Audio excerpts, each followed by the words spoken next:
90s பழைய நினைவுகளை கொஞ்சம் பறக்க விடலாமா? கவர் இல்லாத மிட்டாய்களை பாட்டில இருந்து எடுத்து சாப்பிட்ட கடைசி தலைமுறை, கிரைண்டர்ல மாவு அரைக்காம ஆட்டுக்கல்ல மாவு அரைச்சு சாப்பிட்ட ஆரோக்கியமான தலைமுறை, செருப்பு இல்லாம கால் கடுக்க ஸ்கூலுக்கு நடந்து போன கடைசி தலைமுறை, டேப் ரெக்கார்டரை யூஸ் பண்ணி ரெக்கார்ட் பண்ண கடைசியான தலைமுறை, 5 காசு 10 காசுன்னு சேர்த்து வச்சு சைக்கிளை வாடகைக்கு எடுத்து ஊரெல்லாம் சுத்தின அழகான தலைமுறை, முதலா செல்போனை யூஸ் பண்ணி நண்பர்கள் கிட்ட பேசின தலைமுறை.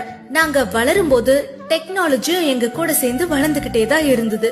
ப்ரோ, டியூட், அங்கிள், ஆன்டின்னு அந்நியமா கூப்பிட்டவங்க இல்ல. நாங்க அத்தை, மாம, மச்சான்னு உரிமையோட பழகினவங்க. இப்ப மாதிரி கிரவுண்ட் எல்லாம் அப்ப கிடையாது. தெரு தான் எங்களோட கிரவுண்டே.